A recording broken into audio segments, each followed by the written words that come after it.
Here we are. Hello, everyone, and welcome to Sunday. Unless, of course, you're like in Australia or somewhere in the East, and then welcome to Monday. Anyway, it's time for Satsang, my favorite time of the week, and I had the idea this morning of talking about transcendence. It was actually brought to mind. A friend of mine asked me to write a part of a contribution to a book he's writing about transcendence and presence. So I thought, a great subject to just start with on satsang, because the transcendent is what we are, is what we are aiming at. It's the transcendent that is what is being pointed at by all non-dual teachings, if they're the real thing. I even looked it up the dictionary in the dictionary, the meaning of it in the Merriam-Webster dictionary, because it's always a good place to start. Because remember, oftentimes we have words, they come to mean something to us, right? And the word had a different origin. It has a deeper meaning, and in this case, it does have a deeper meaning than most people think. So transcendent means exceeding usual limits, extending or lying beyond the limits of ordinary experience. And in the philosophy of Kant, being beyond all the limits of all possible experience and knowledge. The transcendent is that which is beyond all possible experience and human knowledge. So how in the world is it that we can explore something that is in fact beyond human knowledge, right? Beyond what can be experienced. Now, the first step to me is to recognize that there is this dimension, for lack of a better word, that is beyond all of our comprehension. It is beyond any kind of human categorization or conceptualization. It cannot be known, right? Now, doesn't that seem strange that we're attempting to approach something that can't be known? But when you see that everything that is known has built-in definitions and limitations, it's always relative to something else. There's nothing absolutely stable about human knowledge, much as we'd like to think there is. And in our pursuits, both spiritually and scientifically and socially, are to find that which is absolutely true. This is it. I can put a stake in the ground here. But when you look closely, you see that there's nothing in the human kingdom that fits that bill. Nothing at all. So how do you transcend? How then is it possible, or let's first ask, is it possible to transcend all knowledge? Well, from a practical point of view, living our everyday lives, the answer would be no. You have to. It's not like I can just ignore the fact that red lights mean stop, right? Or the street sign when I'm trying to get someplace, right? That can't be ignored, but that's not transcendent. The everyday experience, our mundane experience, is just convention, right? And as long as we don't mistake the relative for the absolute, it doesn't cause any suffering. It doesn't cause any problem. The fact that I have to stop at a red light does not cause me any suffering. It's completely neutral. And so we don't have to concern ourselves with it. But when I start defining myself in relative terms, right, I am like this, or I am like that, or I am this, or I am that, and it boils down to knowledge, some kind of bit of knowledge, well, now I do create suffering because I have put an arbitrary definition, an arbitrary limitation on myself. So what then is transcendent? People talk about transcendent states of mind or transcendent states of consciousness, and they're always referring to some kind of special experience, some kind of completely unusual experience that is beyond all the experience you've had. But if by definition transcendence is beyond all experience, then no matter how intense or beautiful or wonderful the experience is, it's not the transcendent. So what would be that which is beyond all experience? It's either nothing at all, and there is no such thing, or it has to be something that exists but is not knowable, is not experienceable, right? Is not perceivable in any way. Now, what fits that particular definition? What is something that cannot be perceived, cannot be known, cannot be experienced, and yet it is self-evident that it exists? Anybody know the answer? The answer is you. Everything in the entire universe is perceivable, is knowable, is experienceable, except you. You can't know yourself. You can't experience yourself. You've never even seen your own face. Right? You've seen images of it, which is always somebody else's perception of you, but you have never actually seen yourself. And in our minds, we've just gotten kind of used to this idea of the self-image being this picture that I've seen, like, me on YouTube right now, right? Oh, that's me, right? But that's never been my experience, ever, right?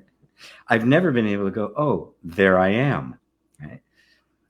What's your actual experience of yourself? Just stop for a minute. What is your actual experience? There's an awareness of thoughts, and there's the thoughts going by, and then there's awareness of those thoughts. Right? There's feelings and emotions going by, and there's an awareness of those feelings and emotions. And of course, there's this constant flow of sensation, and there's an awareness of those sensations. Right? But is that which is aware, consciousness, cognizance, whatever you want to call it, right? Is that actually experienced? Right? Doesn't every experience by definition have to be something that appears in perception? So what is your quote unquote experience of yourself? You just are. There is no experience of you. You don't have an experience of you. You have experiences of representations of you, and you have all sorts of different kinds of experience. But the one having the experience is not experienced, ever. Can't be. And of course, isn't that you?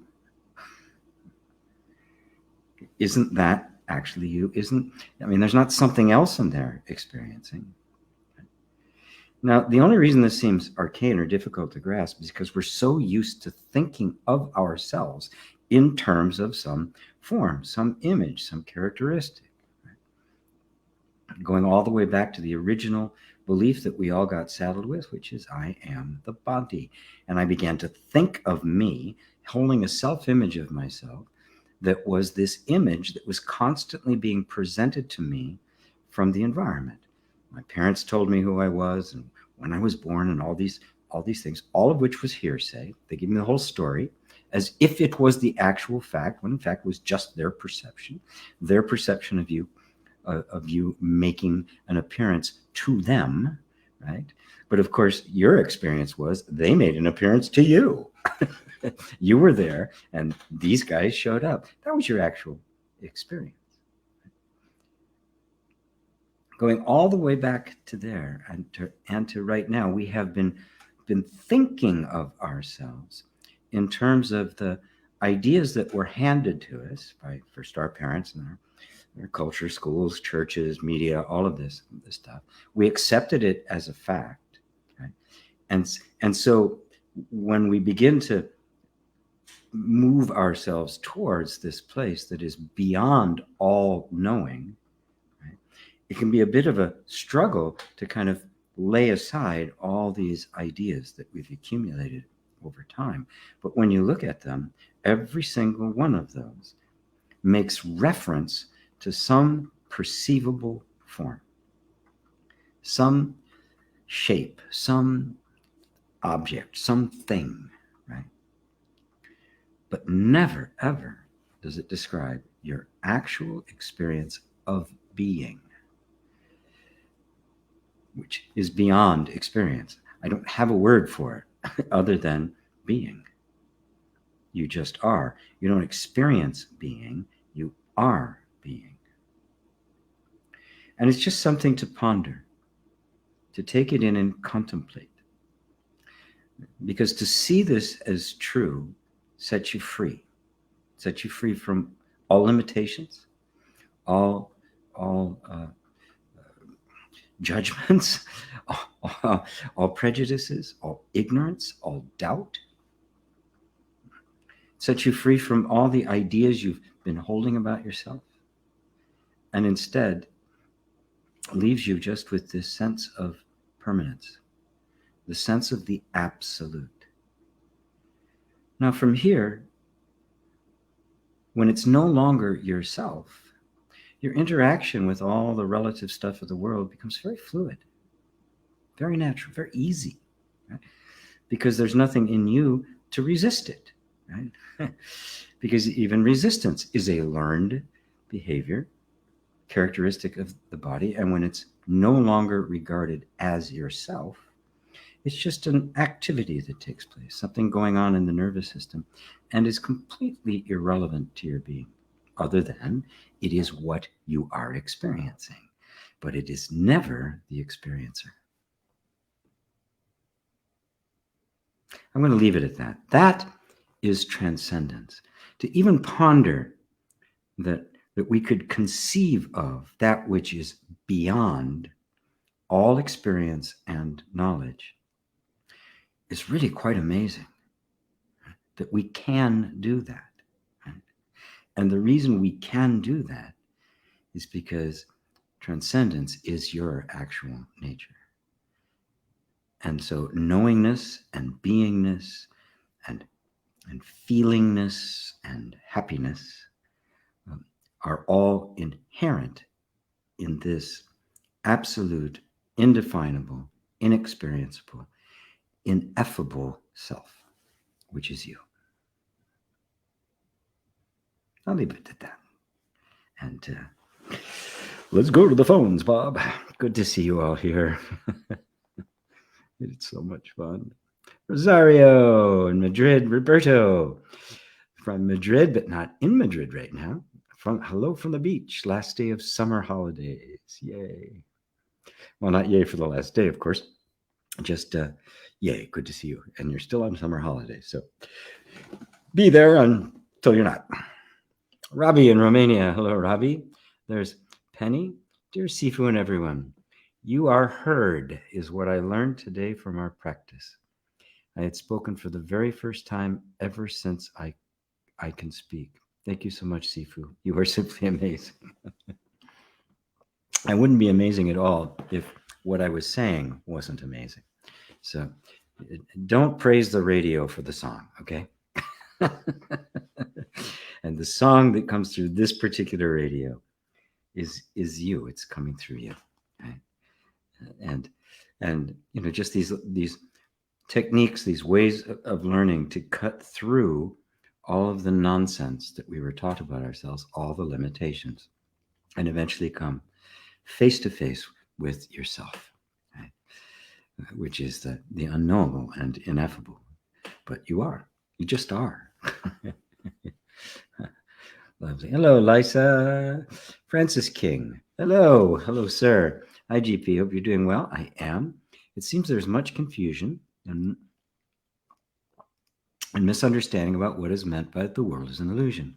Can you clarify what this means as you understand it? Yes. The real confusion is about the meaning of the word illusion, right? My idea of what something is, right, is what I experience. Right? Now, if my idea of what something is, my concept of it, my belief about it, is not in fact what it actually is, there's an illusion. That's an illusion. And I will act according to that because I have misperceived the nature of whatever it is we're considering. And so I'm living as if my idea about it was actually it, and it isn't. A great example is a mirage in the desert, right? You look out there and you see this, wonderful place, this oasis, right? And people are swimming and dancing and sipping on Mai Tais, and you're dying of thirst walking through the desert, right? Well, the desert is there, right? The heat is there. The blazing sun is there. The thirst is there. The sweat is there. The heat rising off the sand, distorting the air, that is there. But the mirage is not. It is a projection of the mind onto what is actually there. Now, when we're talking about it, we talk about it in just very practical terms. We want to know what things actually are because that's how I will experience a harmonious life. If I'm living according to a conceptual model that doesn't actually match reality, there's just no way in the world I'm going to actually be able to live in harmony, right? I'm always going to be making mistakes, right? Things are always going to be off. And I'm going to be confused about it because I'm so convinced that my view of it, my version of it, my concept of it is actually it. But it is under no obligation to conform itself to my view of it, right? Life is not at all obligated to me to show up the way I think it should. The smarter way, the way of the Tao, is to show up with life as it is. But you have to know what that is. So that's just on the most practical level, right? The more we know about the way things are, the more harmonious our life inevitably is, because we won't be fighting with life. We'll be flowing with it because it's the constant, not me, in this context, right? And so my job is to basically go along with the nature of life. As they say in Zen, it's easier to ride a horse in the direction it's going. Right? So now let's take it to another level, right? The more non-dual, the more deeply spiritual level. The world is an illusion. There is a reality, right? There is something that absolutely is, right? That's what reality means. It's true. It actually exists. It is not an appearance of something else. Right? It is not a perception of something else. It is not a perception at all. It is what is, and that we perceive. My example of the desert was real, right? It was really there. The mirage was not, right? But we can take that a step forward. When you say the world is an illusion, right? The world, as you conceive it to be, is completely an illusion. There's simply no way the human mind can fathom the enormous interdependence, interreaction, complexity, subtlety, and nuance that we see around us in everything. We look at it from one particular place of perception based on these particular senses, but that's the model. We live that model. We agree on that model. And we say, well, this is the way the world is. But of course it isn't. This is only how you think. And so it doesn't matter how you see the world. You're going to be living in the illusion of the world. Now, the fundamental premise in non-duality is that the world is not an externally existent entity. That in fact, you are simply seeing the self. All is Brahman self. Everything is absolute being. When I regard what I am perceiving as external and separate from me, and imbue it with a self that is independent existence, I am living the illusion because it doesn't have independent existence. So I think that this tree is, and then I have ideas about what that tree is. Right? Even language does it. Right? I think that tree exists. The characteristics of that tree exist. It's independent, completely independent of myself. It lives its own complete external objective existence, subject-object relationship. Non-duality says that is not true. And therein lies the whole crux of it. If that's the case, the word world is simply the sum total of all your experience, right? That's all it is. It's an abstraction, right? Because we can't describe the world every time we want to use the term, so we say the world. I say the world, you hear the word world, you apply to it the meaning that you have acquired, which may be similar or different than mine, and now we're having a conversation about this concept. What is the actual world itself? The reality is the only thing that exists is the self. There isn't anything else. And when I think there is, I've created that illusion, right?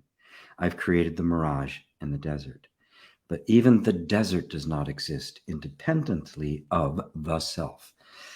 Now, I will say independently of myself, but that could only be true if, when I say myself, I mean the self, right? Pure, unbridled, unfiltered consciousness, pure awareness. But most of the time, the I refer to when I say myself is an object in the world. I'm one of many selves, things in this world. The reality is that consciousness and all that is perceived is undifferentiated. It is one. And that one is myself. And so I'm simply, literally looking at myself. The way Shankara put it, because the world is an illusion, only Brahman is real, was an understanding of the Brahmin caste in the Hindu religion forever. Right? The world is an illusion. Only Brahma is real. Brahma the creator, Brahma the absolute.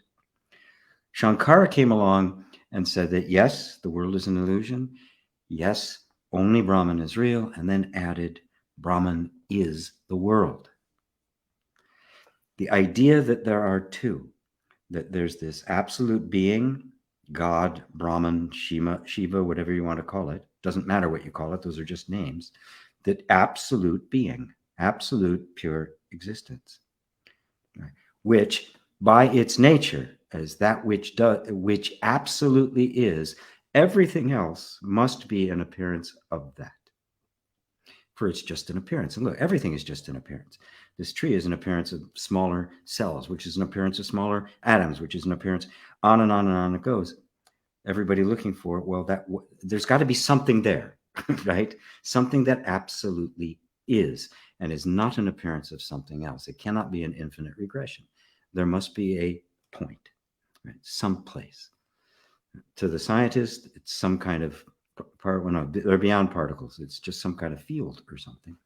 But for the non-dual, it is consciousness itself. That is the essential. And so the world is myself. If by myself, I mean the self. That which is everything else must be a manifestation of it, draws its existence from it, and therefore the world as according to the idea that it exists independently from me, is an illusion.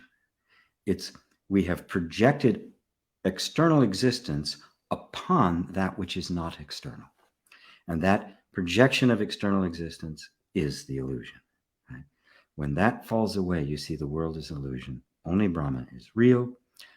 Brahma is the world. Does that answer it for you, Francis? I think I covered that. in length. Took a while. Ava, namaste. Everybody hear Satsang? At last Satsang, time came. So good to be with you.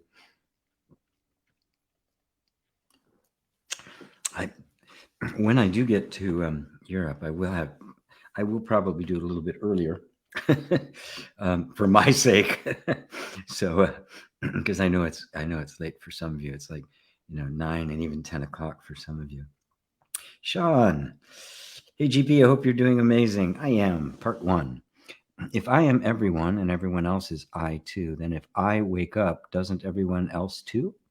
Part 2. If not, then what is the I that wakes up? How can it be separate enough not to influence everyone else that is perceived through awareness? Wonderful question, and a very mature question.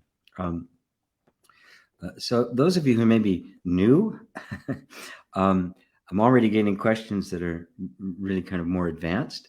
So it's okay. Just kind of take it in. If this is like totally new to you, totally bizarre, I will be happy to bring it down to whatever level, not condescending. I'm going to bring it down to you like Yahweh from on high, right? We're just different words, right? Because it takes a while to wrap ourselves around these very, very subtle, but very, very profound ideas and insights. So you cannot make the claim or come to understand that I am everyone, the allness, the oneness of all things, right? Until you have first dismantled the sense of I as being a separate self. You can't do it, right? So don't even try. People who talk about oneness and I want to be one with everything, you can't. That I cannot be one with everything, right? It's by its very definition, it is two, right? When Mooji in his enlightenment experience was talking with Papa G, his master, and he said, and Papa G had asked him what he wanted, and he said he wanted to know God. Right? That was his background from Jamaica. He was raised a Christian. He had a very profound experience with a Christian mystic. He was with Papa G, and he said, I want to know God.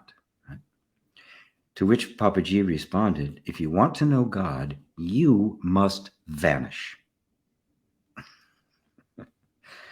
Completely took him by surprise. He was so angry about it that he was going to leave. But it was so hot, he just had to sit down outside for a while. And he disappeared. He vanished. And this is what has to happen in order for that to be understood. So I will tell you, this was a quote from Buddha. This is what Buddha said about himself.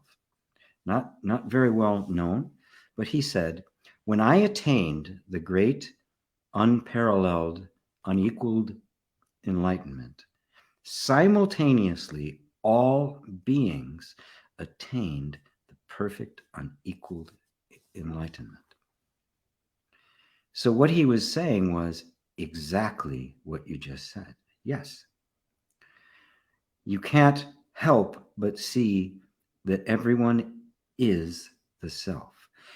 Even the idea that I'm not, that I'm separate, as unfathomable as this might seem, is also the self, because nothing can have even the appearance of existence if it is not coming directly from that which is, right? Something no existence at all, right? Well, nothing, right?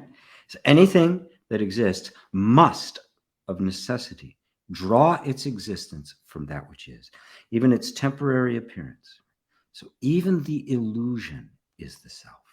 Every atom, every molecule, every quantum, every field, space and time themselves are the self.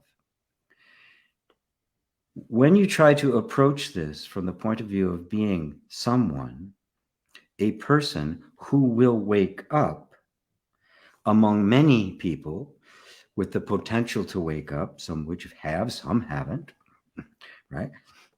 You are seeing it as a personal localized event, but the awakening is the end of the personal localized, the end of you. Right? You, as you know yourself to be, cease to exist. As Muji puts it, says the inquiry. How did he put it? I forgot how he put it now. The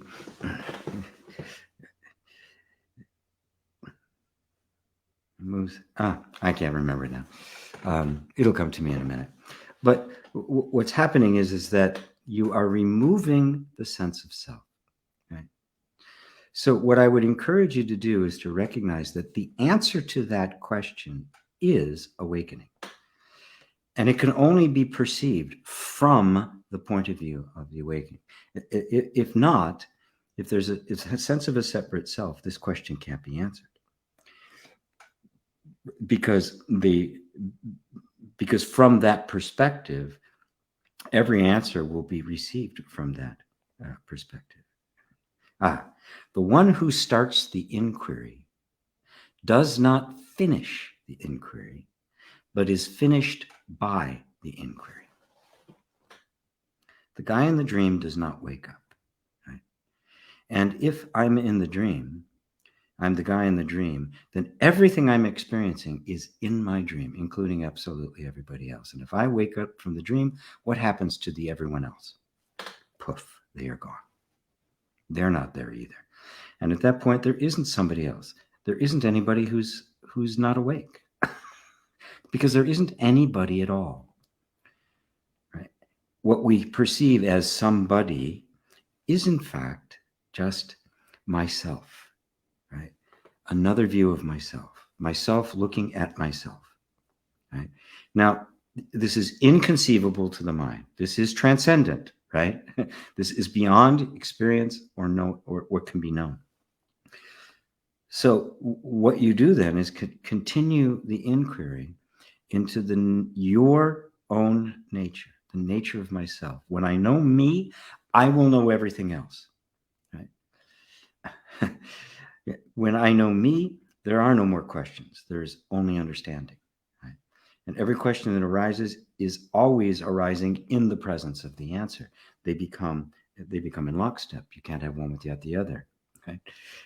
All duality has fallen away. So everything is seen in its wholeness, right? Which doesn't mean stuff doesn't exist. It means that it's always in its wholeness, right? Dark and night are two sides of this. Night and day are two sides of the same thing. Right? Up and down, two sides of the same thing. Everything is the yin yang intertwined. So does that answer it for you, my friend?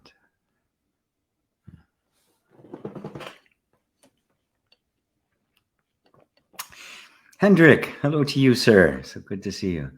Robbie, our man in Romania. It's okay when listening. Is it okay? Oh, it is okay when listening to spiritual teachers to disassemble their teachings, taking what fits rather than the whole message. Absolutely. If at some point you become completely trusting, the teacher has earned your trust, then it's okay to take in the things that may not make sense before. But you're always the last guard. You're always the last line, right? So no matter what any teacher says, it's got to become your own. And so you need to disassemble it, right? And there's, we live in a time that just has, it's chaotic. It's a marketplace. It's a smorgasbord of different ideas, right? So you can't just say, "Oh, this guy is the truth," right? I've had comments about criticizing me, what I have to say, because it doesn't match what somebody else said, right? Some of which is superficial, right? Because if they're speaking from the same place I am, then it may be wearing a different costume, but it's the same thing, right? And if not, well, one of us is wrong. Figure it out, right? Because ultimately, you're the only one that's going to decide what's true and what isn't, right? So never take any teacher at face value. Confirm it. Take it for yourself. Take it for checking. And if you do, and it confirms, over time, your trust in a particular teacher or a couple of particular teachers will grow to the point where the things that don't make any sense to you, you'll have enough trust that you'll ponder them and go, okay, well, he hasn't been wrong so far. So let me look at this and see what's there. And you may find out it is. It may not, or you may find out, I get it. Right? There are some teachers that if they say something, okay, I'll take it in, right? The Buddha being one of them. Right? So, so it's okay. What I caution against is hopping from one thing to another, right? Which is the way the mind distracts us. I need more information. I should have let's get a second opinion here. Or, well, this teacher's he's really happening now, right? He makes that, right? So you want to avoid just hopping around and noticing how the mind wants to do that, because if it hops around, that's a nice way for it to avoid going to the depth of yourself. Because remember, the whole point isn't to take on teachings.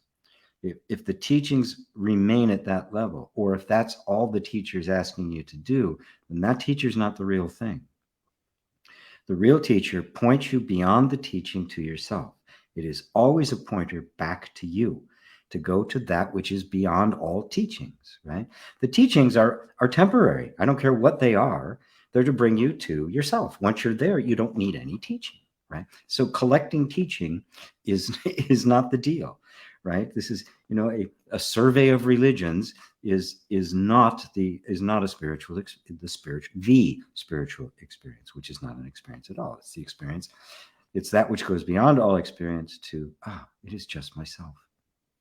I just am, which is not even an experience.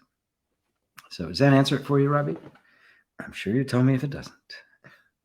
Hey, Dale in Massachusetts. Milo. Hi, Milo. Hello, everyone. Great to be here. We fight a lot at home, and I feel that the energy is really bad and aggressive here. Would it be good to clean the energy in some way, like burn incense, herbs, etc.? Or are there any other ways? All of that is good. Any effort we make wholeheartedly, right, out of love and compassion to purify an atmosphere is going to have an effect. I have nothing against rituals. I'll do that sometimes. It's going to play. Matter of fact, even a couple of times I've done it in people's homes. You just kind of walk around, because you can just kind of feel the energy, and had some really strange experiences come. But the most important place to do that is the internal. Burn your own inner incense all the time, as the desire for the purification of your own perceptions, right? So that if the energy is really bad, you don't participate in that energy. And I don't mean just being aloof from it. But you've become so internally safe for yourself that this energy can get transmuted, right? Because remember, all this negative energy and aggressiveness and stuff all comes because our bodies and hearts do not feel safe. That's it. That is the source of all of it. Because it is not natural for human beings to be aggressive, to be angry, to be negative. It's not natural for us. It's only because we get squeezed. We don't have the freedom to simply be ourselves. And as a result, we don't feel safe. It's not safe to be me. It's not safe to be here. We do not have that feeling of safety. So the most significant way of cleansing the atmosphere is cleansing the internal atmosphere by making it safe to be yourself.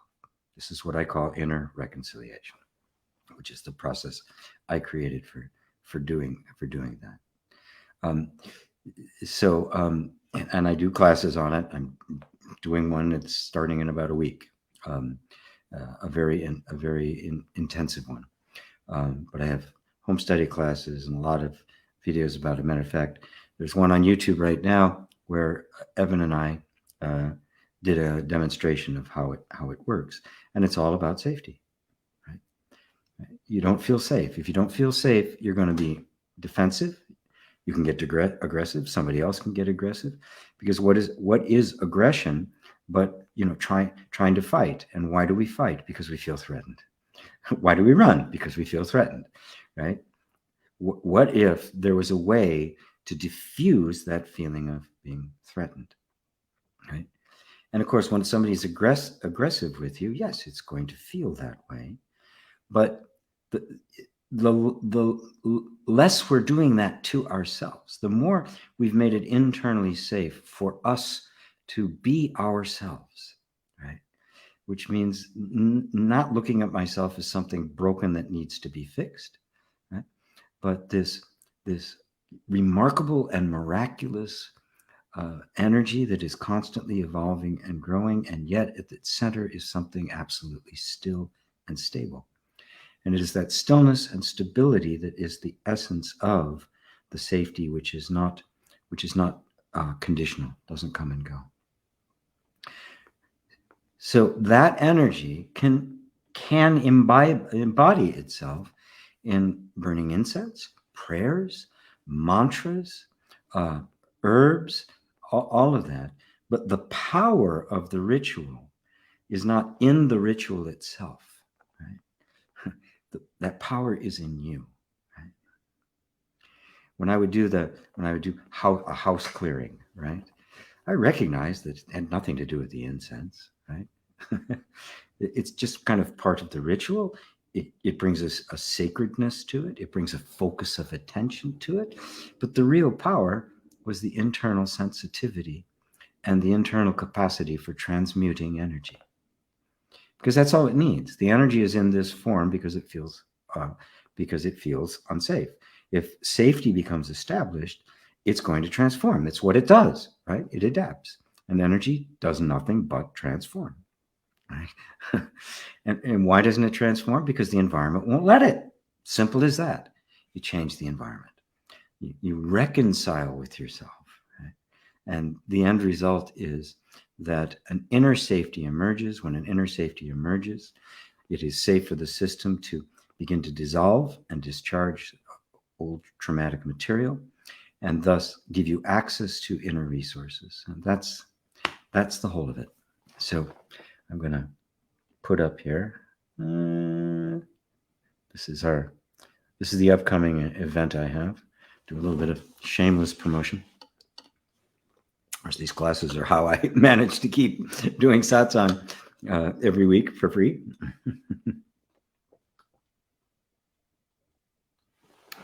Oh, I can't wait till we're done with capitalism. What a waste of time and money. So does that answer it for you, Milo? Can I just call you Milo? Instead of Milo. Positive Patty. God, every time I say that, I have to say it with an Irish accent. I just can't help it. GP, could you think of another name for the transmutation of perpetual energy so that kids could understand it?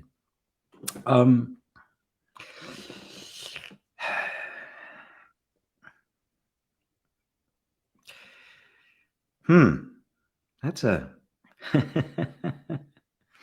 transmutation of perpetual energy. Yeah. What's that, Dad? I would do it just by example, just telling them 1 minute they want to be on the swing, the next minute you want to be on the slide. Nothing, right? Just notice how naturally, we go from one thing to another, right? They don't need to know about energy. They don't need about transmutation, right? Because the fact of the matter, they're already there, right? They're already doing it. They don't have a concretized sense of identity, and as a result, they're not tied to anything. So they're not, they're not debating whether or not they want to go on the slide now when they're on the swing. They just do it, right? I was with my granddaughter yesterday, and we were at Green Lake. I rented one of those little pedal boats, right? So we go out into the lake. She was really excited about it. We're out for about 20 minutes. And I'm done, Baba. Let's go back. That was it. I rented it for an hour. And when she's done, right? Okay, I don't want to do this anymore. I don't like this puzzle. I'm going to do this now. There's nothing absolutely holding. They're already that flowing. They are already the very embodiment of the transmuting of perpetual energy. And they are perpetual energy. So you just have to say, first off, let's put it in where there's something there. They're upset about something, right? And you want to comfort them, right? Well, the first thing you do is simply allow them to feel whatever they're feeling, right? You should never say, shouldn't feel that, or instead, just it's an inquiry. Oh, what happened? Oh, tell me about it. What are you feeling, right? And just the space itself by which they have the freedom to just feel what they're feeling, no matter what it is the space in which energy transmutes, right? And maybe at some point you can notice, well, you felt really bad, and then you don't again. This will pass. It'll be okay. It'll be all right. And really, that's all that's needed. They don't need to understand any of this stuff, right? I wish we didn't have to understand this, right? And just be it like they are, but we do. And so we have conversations like this so we can point our adult heads back towards the undifferentiated state of consciousness, which is the state of children, right? And we might say, well, why did we have to leave it? Because we had to be able to see it consciously. We had to be able to understand it, so that when it is once again gained, it comes with the power of wisdom, and not just the innocence of children, the playfulness of children. It also has that power of wisdom, and once regained, it can never be lost. So thank you, Positive Patty. Thank you for that. I hope that helps. I really can't come up with just a term for it, because all words for children are, meaningless, really. It's just going to go in and be, it's just going to go in and fit in whatever context, they have, right?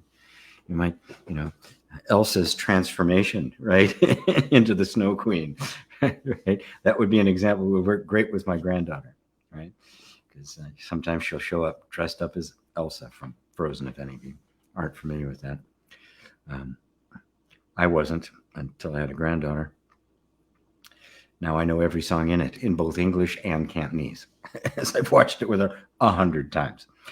Anyway, Karen. Hello, Karen. Hello, GP. Do you belong to desire and pain? Oh, do desire and pain automatically together, right? Excellent question. They can, right? They are, humanly speaking, in terms of the human form, desire and fear go hand in hand. You cannot have one without the other, because with every desire is the fear that it will not be fulfilled, or the fear that it will be, if it is fulfilled, it'll be lost. And that's inevitable, right? That's simply the nature of the flow of energy. It's the yin yang. You can't go without it. Now, the pain or the suffering that emerges from that is completely dependent upon the amount of attachment we have to the suffering and the amount of resistance we have to the fear. So I'm clinging to this thing that I want, this desire. And the clinging, of course, is created by our belief that somehow I have to get this in order to be happy, right? If that belief isn't there, right, a desire arises. It can be fulfilled or not fulfilled, but recognizing that it has nothing to do with my happiness, just my experience, right? That is the changeless underlying contentment, that's a fixed aspect of my being. And desires come and go. They change over time. I don't desire the same things now as I did 10 years ago or 20 years ago or 30 years ago. So they're relative. They come and go. And if a desire arises and you know that, well, it'd be great if I have it, and it's, no harm, no foul if I don't. Now there's no attachment. No attachment, no fear, right? Because there's no dependency now, right? There's nothing it can bring me, right, that I don't already have. At which point it simply becomes pure experience, right? And life is about experience, right? So I'll taste the honey, right? If there's no honey to be tasted, I go, where's the honey? I gotta have honey, right? Or romance, right? Or the things that mean a lot to us, that feel like they're an absolute necessity. If we just recognize that, of course, that feeling is going to be there. It comes with the human system. We are going to have desires arising.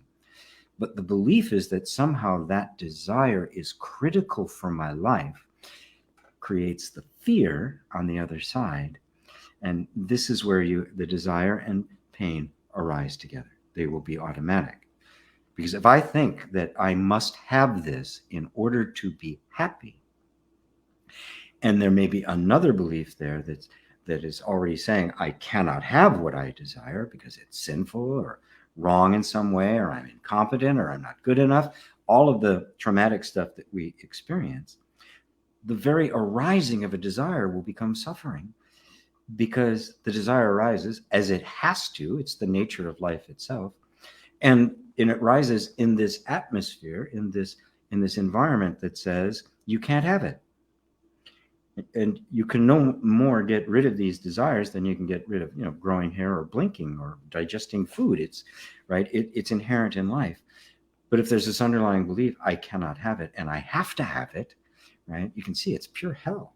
Right? That's what hell is unrequited desire. It is unsatisfied desire. All of our desires are really one desire, and that is for permanent, unchanging happiness or contentment or peace. Okay? If we recognize that which is permanent isn't coming and going, we can see that a desire and its fulfillment will be nice. It could be even wonderful, right? But it isn't permanent, and it isn't the permanent happiness. So it is, and think of that happiness as, there's the ecstasy, some ecstatic event, emotional happiness, as opposed to permanent contentment, right? And that contentment remains unchanged. Now, if I root myself there, if I really abide there, I will live in this place of contentment, right? This place of self-knowledge. Right? And then the desires can come and go. They may be filled, they may be not, right? But their fulfillment will not overwhelm you and make you attached to it. And if they don't get fulfilled, you will not experience any suffering. Because even if they are fulfilled, it's temporary. It's going to go away. Even the greatest experience you ever had in your life isn't here anymore. It's gone, right? But now if I get attached to that, I got to try to recreate it over and over again, and you can see you're creating suffering. The nature of life is this flow. Desire arises. It may get fulfilled. It may not. It may just dissipate. Right? But if I just sit and watch it from the place of this permanent contentment, it will just be a celebration. It'll just be joy. I can enjoy everything about life without attachment. So your human life becomes a marvelous experience, right? But you having the experience are transcendent. You're beyond it. Does that answer it for you, Karen? Thank you for that. Beautiful.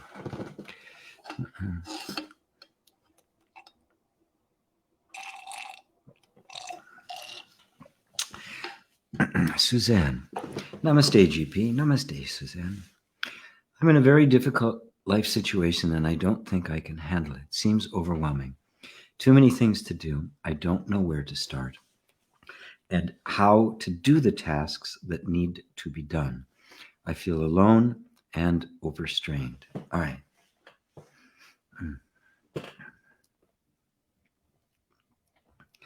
All right, the first thing I want you to do is to simply close your eyes right now, bring your attention into your body, and just feel. For a moment, set aside all your ideas, all of them, even the ones you've just outlined here. Just temporarily set aside all of those, because they're thoughts, as if these thoughts never occur to you. It never occurred to you that you're overwhelmed, have too many things to do, don't know where to start, right? Just set all of that aside. You can do it, right? It's grabbed your attention and really hooked you in because of the emotions that it's triggering. But just notice that it's possible for you to just bring your attention away, put it in your body, breathe, right? And don't, and just let it be there. Just to feel, right? Even set aside trying to find a solution, right? And just feel. And notice that there'll be a feeling in your body. And then the mind will say, you feel alone, right? Now put that aside, because the feeling itself didn't announce itself as aloneness. That was a label that your mind gave to it, and as a result created a story about it. But just set it aside and just be with the feeling itself, or that feeling that you've labeled as overwhelmed, right? Just feel it.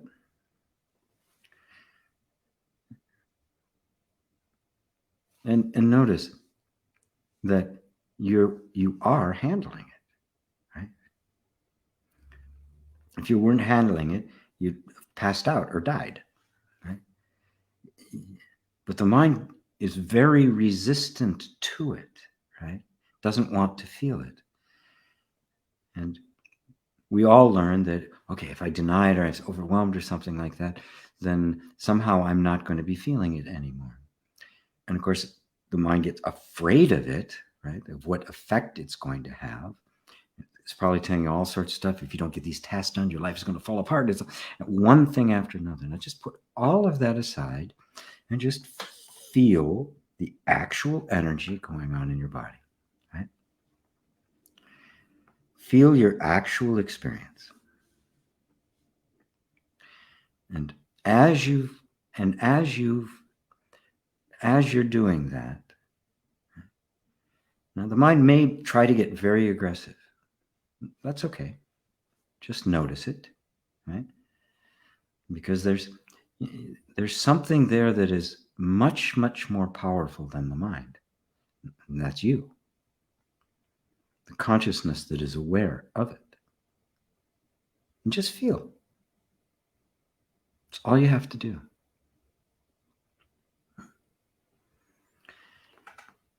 Breathe deeply, which tells your body it's okay. You can actually even put your hand on your collarbone, and the soft spot right underneath your collarbone, just rub that a little bit. It's another way we tell the body, you're safe, it's okay. And notice how those thoughts aren't as strong now. They don't seem to have the same kind of power. Notice that your body has started to calm down, right? Right this moment, you don't need to know where to start. You don't need to know how to do what has to be done. Right this moment. Right? At the moment when you really do need to know, it'll be there. So just breathe, rub this spot right here, and just notice the effect that it's having. Right?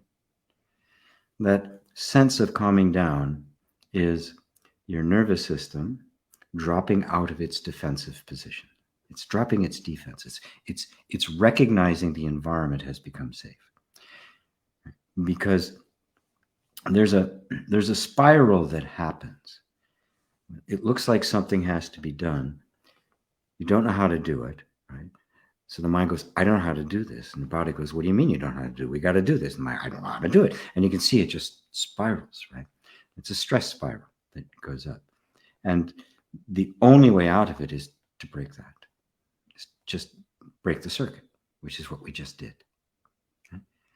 So just stay with that, right? As you're listening to the rest of satsang. And every now and then you can stop rubbing that and just breathe, check in with your body. The body is an anchor, right? There's way more to the body than we realize, right? And in fact, it isn't what we think it is. It, in fact, is consciousness in a particular manifestation, right? And so just being present with that, the body represents the absolute here and now. To the body, there's no past and there's no future. There's nothing that has to be done. There's nothing that was done, right? The mind is always in the past and the future. The body is always right here and right now. It's immediate. Am I hungry? Yes or no. Am I warm? Yes or no. Right? Very simple, very direct. Right? And so we can anchor ourselves here, right? As an open door to that which is beyond the body. Does that help, Suzanne? Good. Everybody else, too. Anybody else who did that with me? It's very simple. It's a very simple way of just kind of withdrawing from the franticness that the mind can get into. And we all experience it, right? Dale says, great question, Sean. I've always wondered the same thing, but could never quite understand the answer. Okay, I hope I answered it. Did I, Dale and Sean? I'll check down at the bottom, see if I got it. Mark, Francis. Sean, thank you once again, GP. Okay, so at least I got it for you. I don't know if I got it for Dale. Let me know, Dale. Hey, David and Elaine. Wonderful. There's Play On in Sweden. And Annette Rockstar. Hey there. Are you familiar with Joe Dispenza? And do you agree with his way to heal illness and traumas just by the art of manifestation via meditation? Thanks. I think on a certain level, it does work. He has a certain level of perception, which I understand. It isn't the full Monty of the understanding of the non-dual understanding of reality. That many of these people, they've gone quite a distance from simply it's all physical. It's all manipulation of the body and the mind and that sort of thing, to an understanding that there's a far more subtle mechanism at play. But he's still locked in the idea of the center of consciousness and experience being the brain, right? And this is kind of where the human understanding is at this particular time, right? It's still very much stuck on the eye. Matter of fact, I got a little dialogue going with somebody who made a comment about my video, There Is No Person, asking, well, how does the brain understand? How does the brain perceive, right?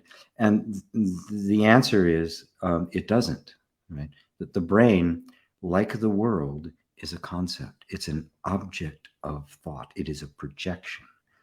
And therefore, it is nothing other than a manifestation of consciousness. And so it reflects consciousness. So it appears to be conscious, it appears to be acting, it appears to be doing things just like the body, right? But in fact, there is no body here. There is no mind here. There is no world here, right? There is only the self. And so I don't criticize it, because it's a level of understanding that is way beyond where we used to be, right? The likes of him and Deepak Chopra and others that are kind of operating on that level. But non-duality transcends even that. It goes beyond that to reveal that there is nothing external that is influential or dominant. It is all projections of the mind. And to see that we don't have to anchor the mind in some physical form, which is the concept of the brain. Right?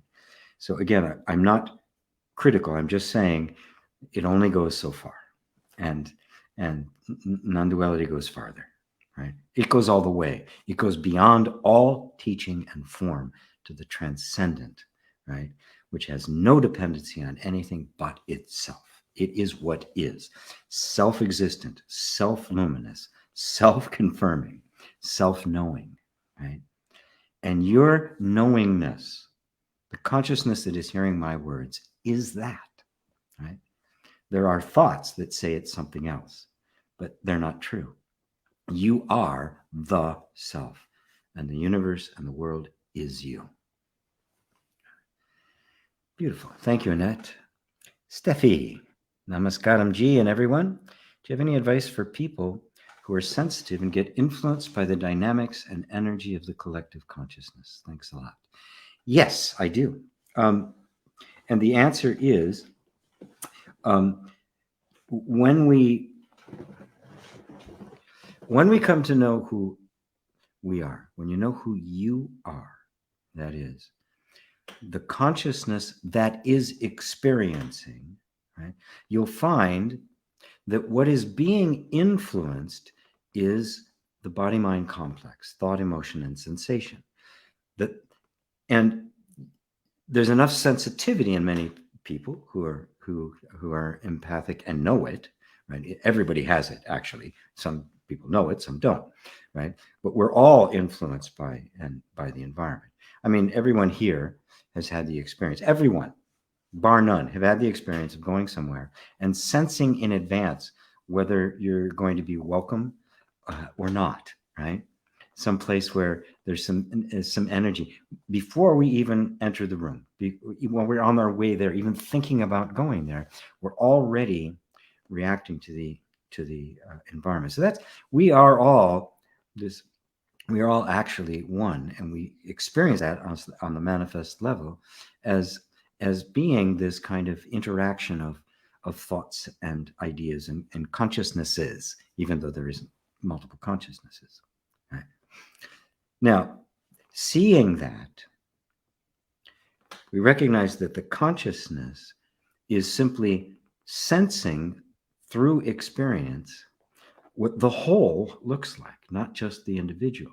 Now, when we are identified with the body, identified as a particular person, right, then we're going to tend to think that the feelings that are the reaction, the sensitivity of the whole system, which it is by nature, are in fact mine. I don't like them, and now I want to get rid of them, right?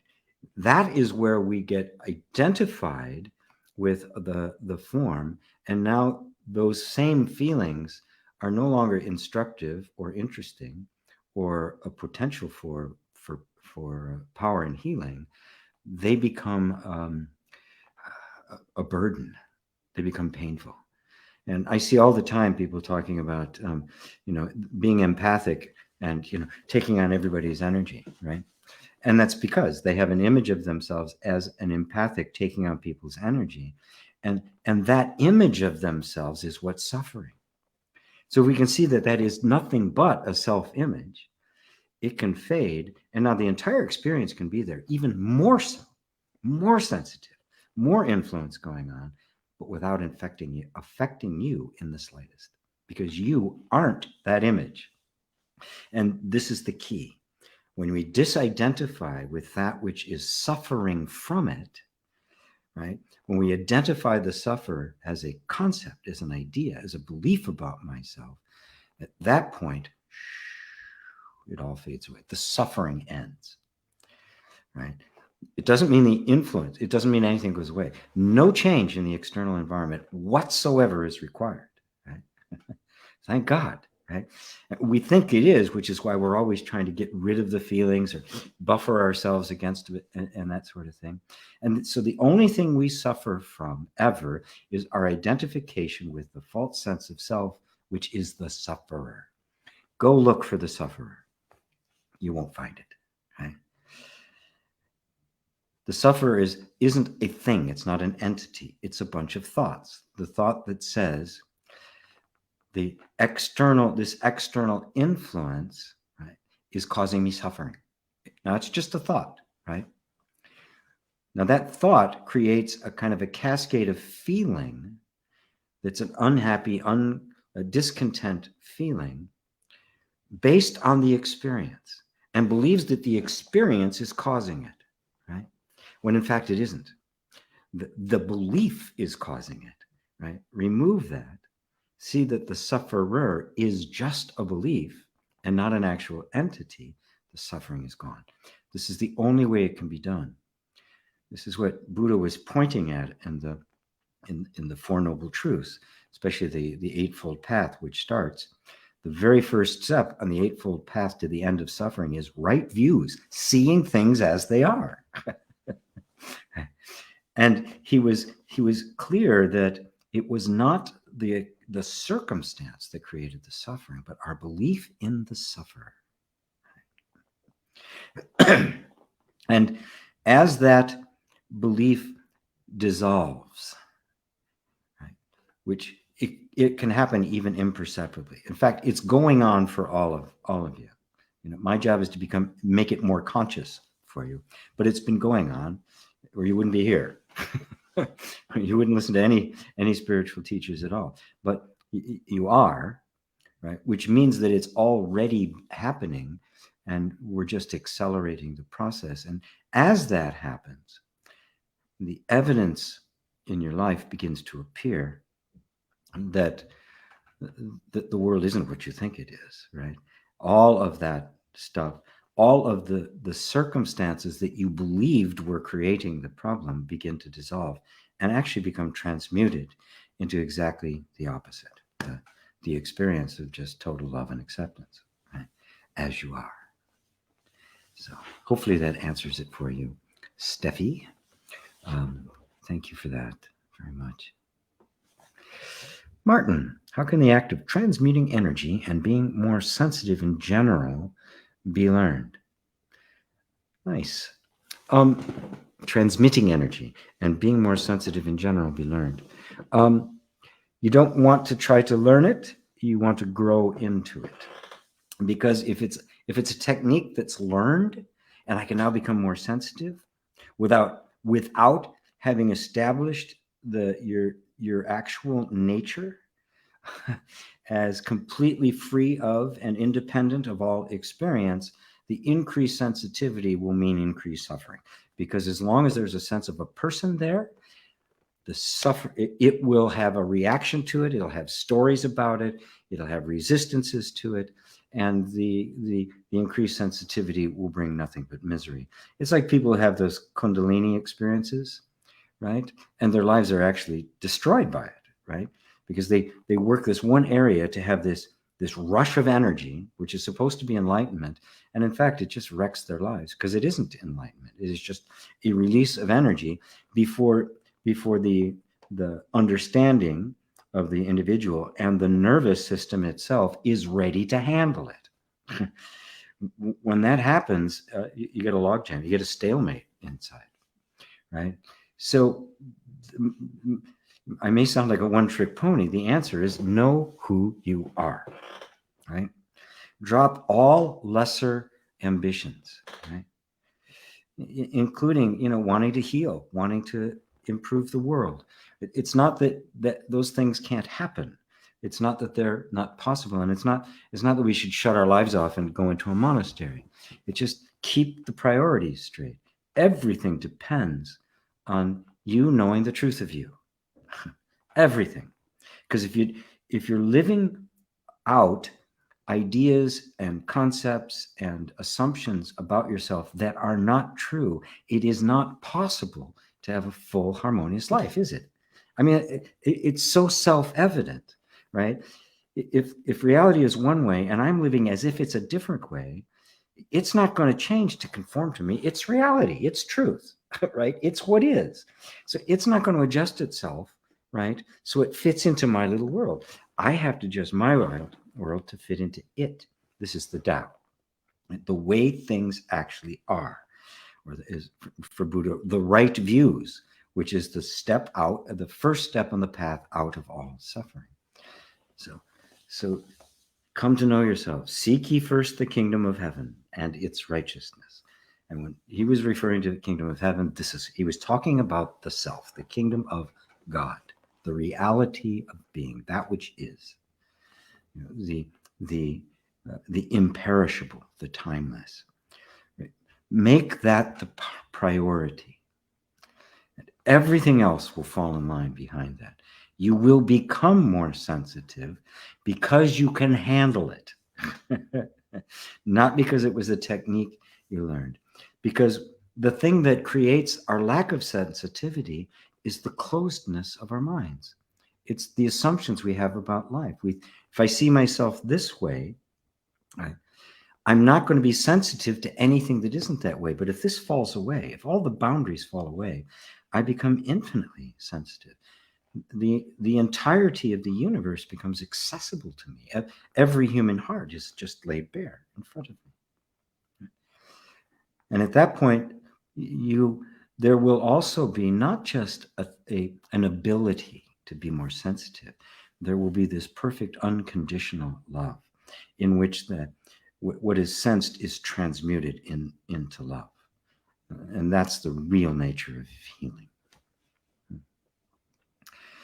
Thank you, Martin. I hope that helped. Facebook user. Hello, GP. Hello, Facebook user. How to handle toxic people and family members. Wow. Stir up my powder here.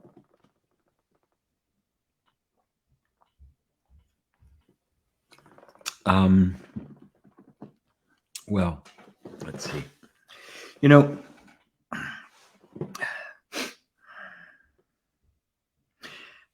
In a setting like this, in satsang, I have to speak in very general terms, where things like that, especially if there's like interpersonal relationships and with family members, the kind of people you can't just like get away from them, it's like a friend or an acquaintance or something that becomes annoying. You can just kind of just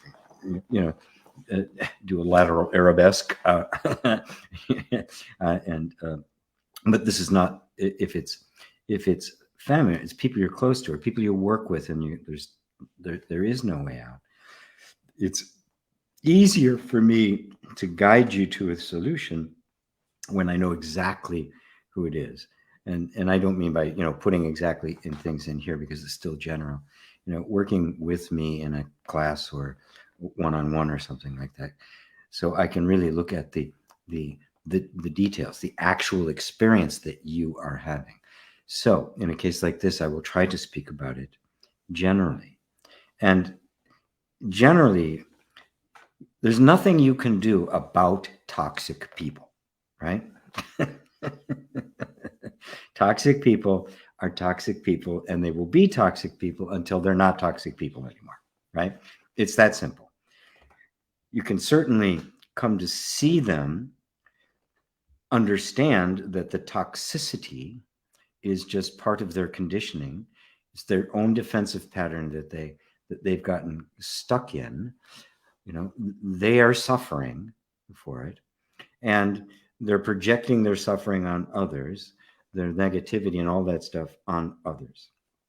So if you start from the premise that somehow you have to get rid of them or get them out of your life in order to handle them, well, you're going to be in quite a dilemma, right?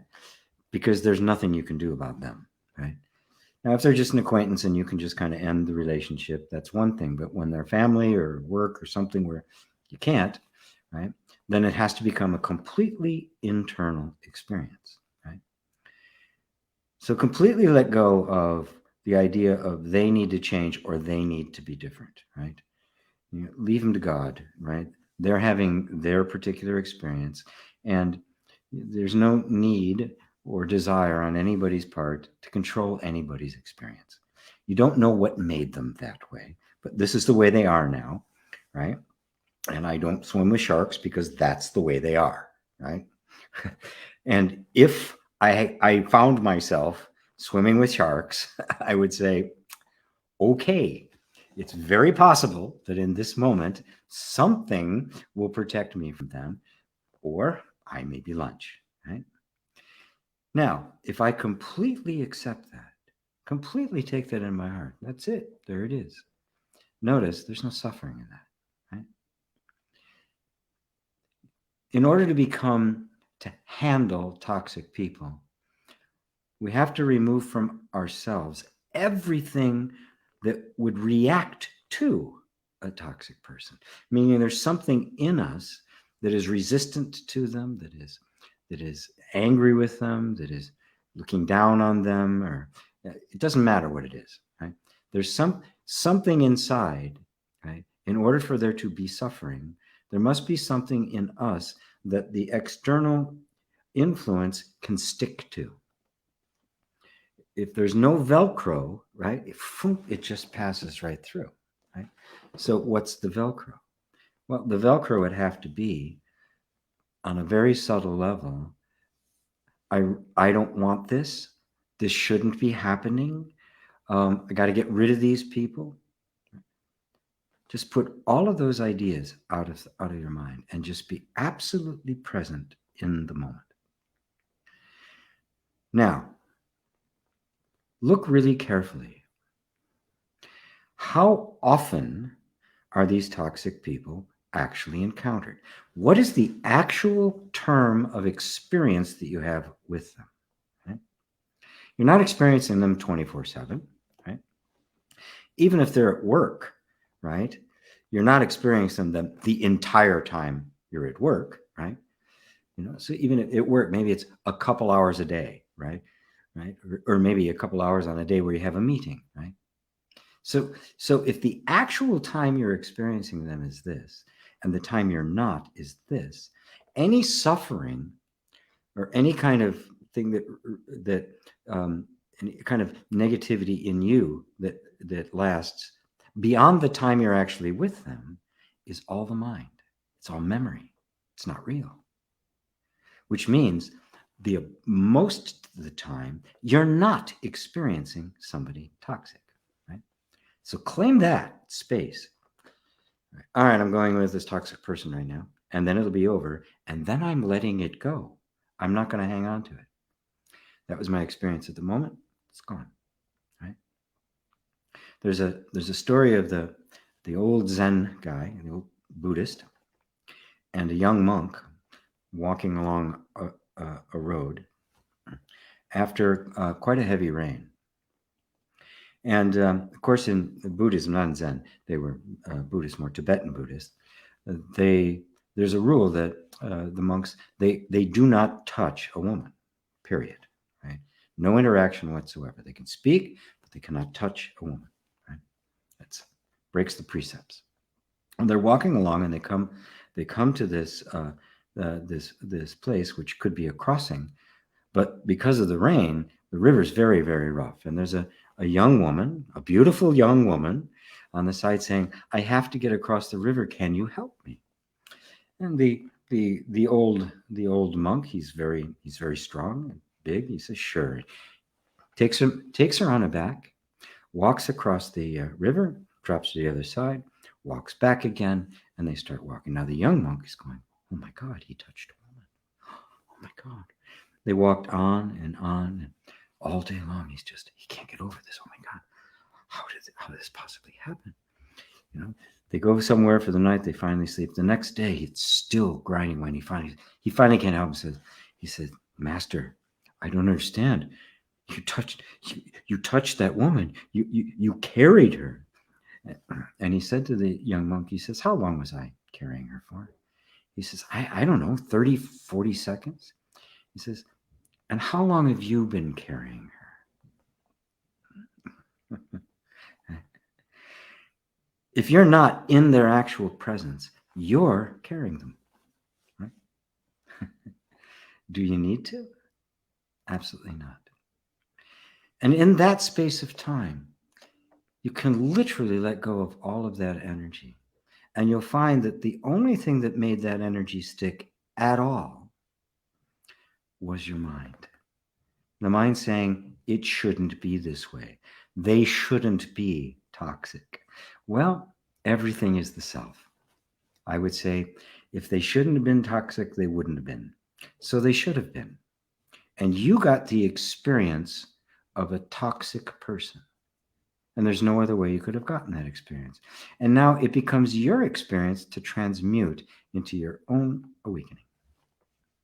And so everything becomes this wonderful gift of the Dharma, right? Everything. Lovely, lovely, lovely Facebook user, whoever you might be, the mystery guest. Truth Loops, hello, beautiful soul surfers. Which one of us is real? Asking for a friend. You. That's all you have to know. You can't actually know if I am. I could be a complete figment of your imagination. In fact, your whole life could be, right? You could be asleep on another planet, a completely different life form, and every night you go to sleep and dream and have this whole life, just like this, right? You don't know, right? Everything you are experiencing could be a complete and total hallucination. But there's only one thing that can't be. Every hallucination, every illusion, every delusion must have something, someone there to have it. There is a reality. Which one of us is real? You. And look, from your perspective, do you know any other self other than you? So you are. Peter. Good evening, G. Hello to everyone again. I'm watching cartoons with my daughter while listening to you. While feeling and seeing all happening. Much love. Yes. Yes. I did the same thing with my sons. Now I'm doing it with my granddaughter. You're kind of sitting there, and sometimes I even, get into it. I'm watching it. It's a good story. And other times, because I've seen it 100 times, it's all fresh and new for her. For me, I'm somewhere else, but I maintain my focus because she needs to feel my presence there, right? As does your daughter, right? As long as you're there, you're with her, she feels your presence. You can be a million miles away and there at the same time. It's quite beautiful. Wonderful. Wonderful, wonderful, wonderful. Children are great. And we are all children. Hey, Nazarene, beautiful, beautiful. Juliana, hello all. I feel short-winded and my heart rate is quite high due to stress. What can I do? Breath work, meditation, what else? Thank you. Well, all of the above. But right this second, you can simply bring your attention into your body, right? Because your body actually knows what to do. Don't have any resistance to it. Just bring your attention on your breath. Maintain presence, right? Don't turn this into a process that has to be done in the future. There's nothing wrong with having a relief right now, right? And just be present. Just be present with it. You feel your body speeding up, say, it's okay. It's fine. It's safe. It's all right. Just breathe. I'll often treat this the way, just imagine that you're sitting somewhere, maybe outside, and some very afraid or distressed little child comes running up to you. What would you do? You can see the fright in their eyes. Would you say, "Oh, you need some meditation. You need some breath work, right?" What would you do? Nah, you pick her up, put her on your lap, hug her really tight, let her know everything's okay. You'd stroke her hair, say, "It's all right. Yeah, it's all right. We're okay." And what'll happen? That message of safety will get in. It'll get across. And eventually the little one will stop. Maybe she'll tell you the story. Maybe she won't. But eventually she's going to hop off your lap and run off playing again, right? Think of all the stress, the energy, the body in distress like that. And don't postpone. I need another technique, another class, got to read another book. I need to practice pranayama or something. Right? If those kinds of techniques come up in your life to learn, great, right? But you don't have to have them in order to stop suffering now. I'm about now. I'm a very impatient teacher, right? As I said, non-duality is the lazy man's religion. I am not interested in protracting anything right this second. And notice, just as you're doing that, as you're receiving the condition in your body as you would receive a distressed child, it's a shift of relationship, isn't it? And just notice the effect that has, right? You're out of your mind, you're in your body, you're present, you're giving it attention, you're giving it love. Just imagine if you were distressed and, somebody significant in your life just, oh, come on, baby, just hugged you, just held you, right, for a little bit. What's going to happen? It's going to melt away. So be that loving presence, right? It's okay. It's okay. The body does this kind of stuff. It's a reactive device. That's what it's supposed to do. So it's okay that it's doing that. Just be with it and just stay with it.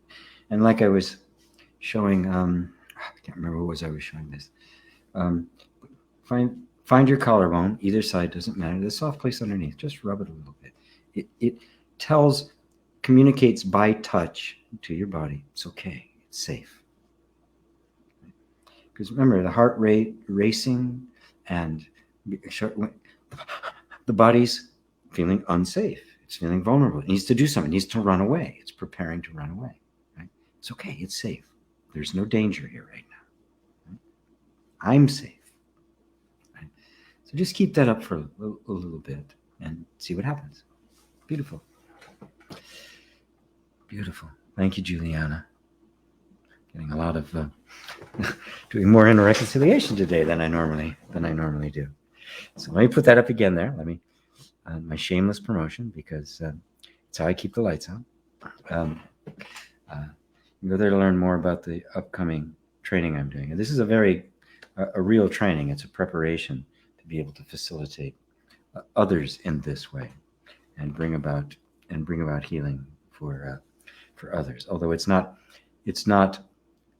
a coach training per se, but it's the foundation. We want to make a foundation that everybody, whether you want it to be a coach or a healer or not, but if you do, this is where you start. Hendrik, when I'm nothing perceivable or conceivable, Nisargadatta, I only have to not touch all the sensations, seemingly pointing to a separate self, and more joy begins to shine. Is this continued somewhere? Right. Okay. Apparently not. Okay. Yeah. You don't have to replace it with anything, right? As he said, just let go of false thoughts. There's no need for true thoughts because there aren't any. Thoughts are always a representation. So if you step out of thought, you're just with pure experience. And then you notice that there is something very real, which is me, that is perceiving sensation. There are sensations, and there is me perceiving them. Right? The sensations come and go. I'm not my sensations. It's so simple. It's so clear. Now, the mind resists this because we've been taught, I am my sensations. I am my thoughts. I am my emotions. I am my body. I am my memory. I am my beliefs. But that's just thought. And even thought is just perceived. Right? It comes and goes. You don't have the same beliefs you did 10 years ago. Right? So thought comes and goes, and you don't. So if thought, emotion, and sensation are all coming and going, and you're not, you are obviously made of something, of some other substance. You are essentially different from those. And so as you become more and more see that which is unchanging and perceiving is the true I, the nature of the perceiving itself begins to shine. And that nature is what we call love, wisdom, intelligence, creativity, joy, fun, celebration, right? The perfume of the transcendent self. The nature of the self itself gives rise to the experience of itself as joy, compassion, love, all the qualities that we all seek to know in our lives. And so that is the only thing that has to be done. Don't touch any thought about yourself. Simple as that. Simple as that. And you'll notice that that the mind is so used to touching thoughts, right, that there'll be a habit there. And so in the beginning, it may seem to require some effort and some discipline and practice, but eventually that just kind of fades away as becomes clear and clear that I am not that. I am this indescribable thing, which isn't a thing, that is the pure awareness. I am the point of cognition. I am the self. And what else could I be? Wonderful. Truth Lips. I love what Muji says. Be like two eyeballs floating in space without anything attached to them. Yes. Beautiful. Yes. He's the best. He's the best. Yeah, I have to say it. I have to put a plug in for my own teacher. Yeah. Oh, wonderful. Yes, like two eyeballs just floating in space with nothing behind them.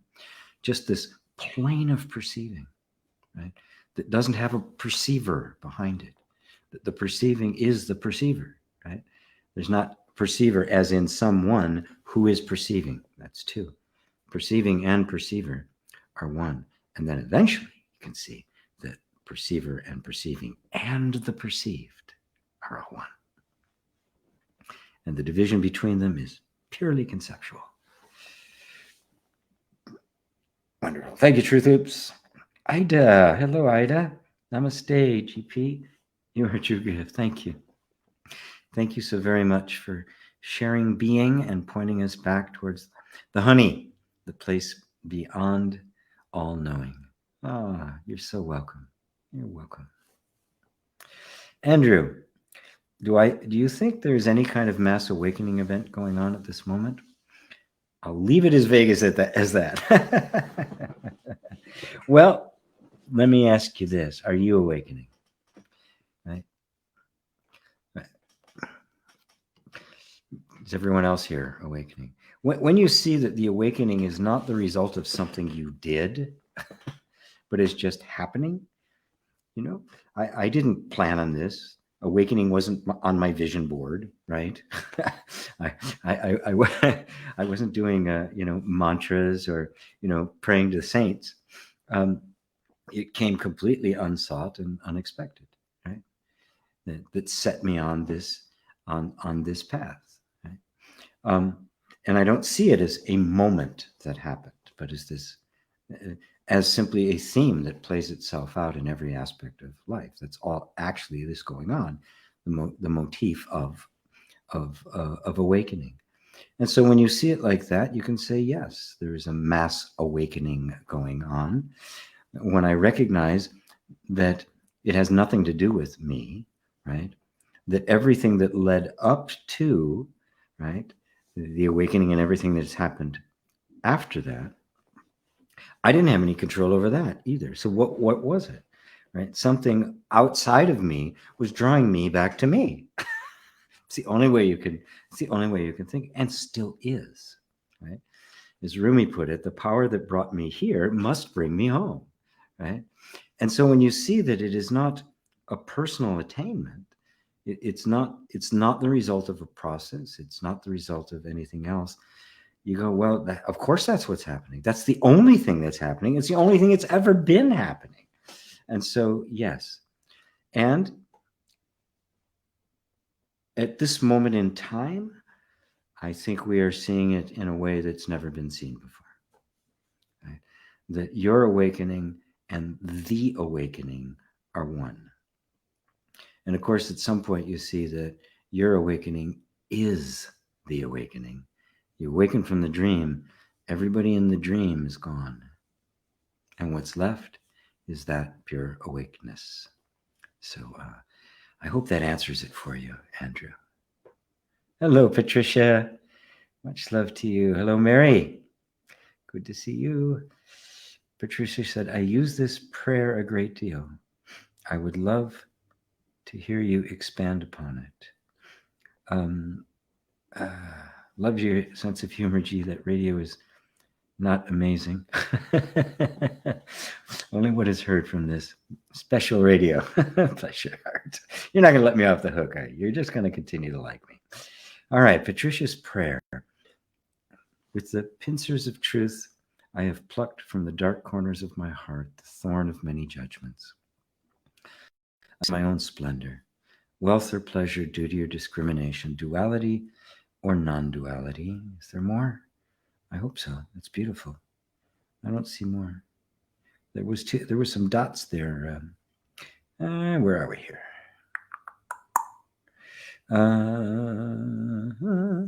Lost you there. Duality. They've got 3 dots there, but I don't see anything else, Patricia. I'll look through one more time, see if I missed it.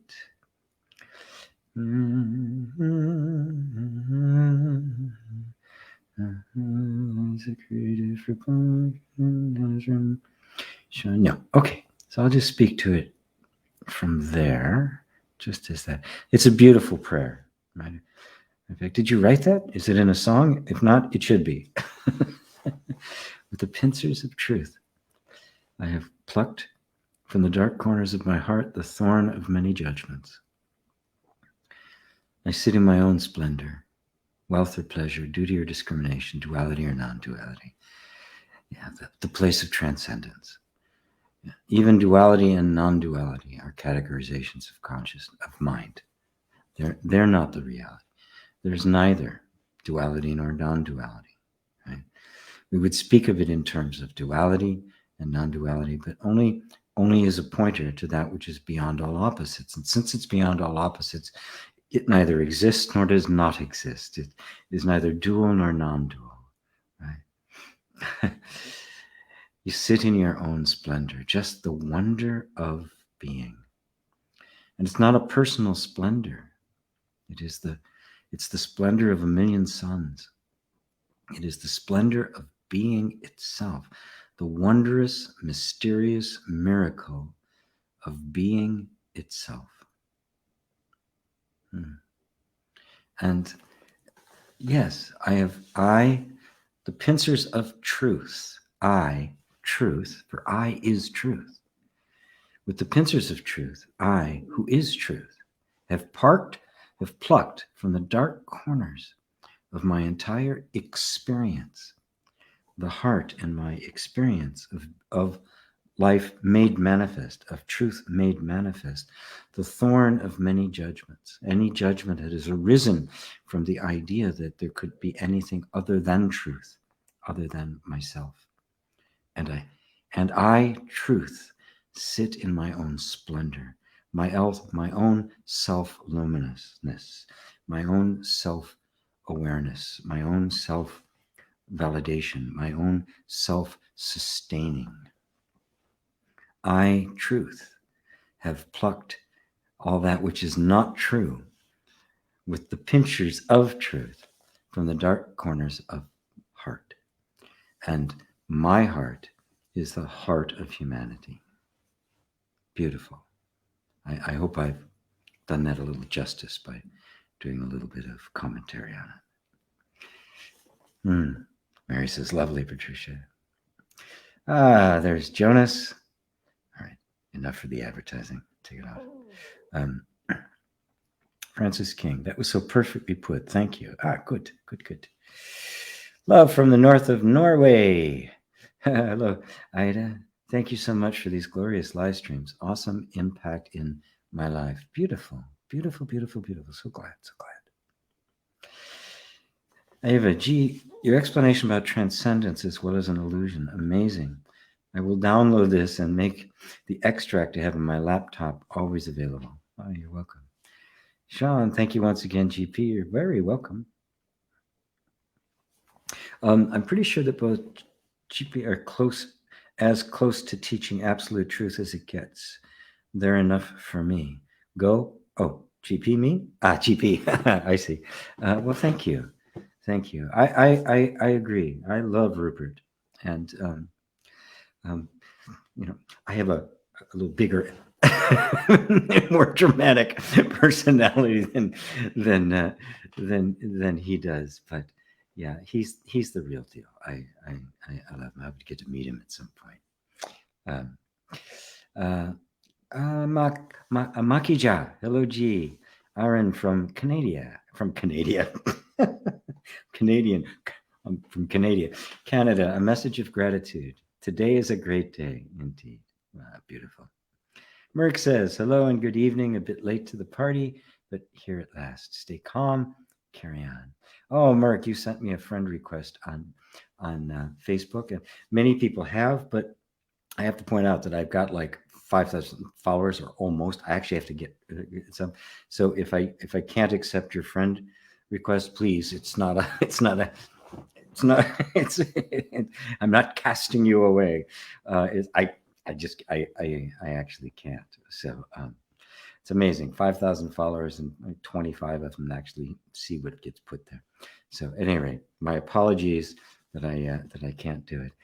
Donnie Dreamer, hi from Gold Coast, Australia. Hi, Donnie. Good to see you. I think you're new. Yes, GP, got it. Perfect. Thank you. Francis says, actually, Joe Dispenza does not say that consciousness is derived from brain. He says brain activity is derived from consciousness. Chakra 2. So does Michael Beckwith. Yes, as I said, they're close, but they still engage with it. Talk to the amygdala and to the RAS and all those kinds of things. The brain and body are activity of consciousness arriving in and made of it. I don't know if they teach that, but if they do, great. Then we're all on the same page. I see him talking enormously about the neuroscience and all that. But it may be that both of them do it for exactly the same reason I do, that at a certain level, people, because they neuroscience is kind of regarded as, as being a truth, as being a fact these days, that maybe like me, they're just trying to get it at that particular level, and may not actually see that. But I've not seen much evidence beyond that. But yeah, maybe. I don't know. So I can stand corrected. I don't mind. Steph says, great, thanks. You're very welcome. You're very welcome. Glad I could help. Mary, thank you for your answer to Annette about Joe. As my friend had attended one of his intensive and lost her personal point of reference and became ungrounded, she had to go to our local teachers and had much assistance to ground herself. It was a great learning experience for her. Interesting. Yeah. Yes. Well, it is not hard to create experience. It isn't. Ask any Las Vegas stage hypnotist. It is not hard to create an experience, right? The mind is very malleable. It is very suggestible, right? And so I take the position, and believe me, I'd done things like that, and I thought the experience was all there was to it, until I realized that it wasn't.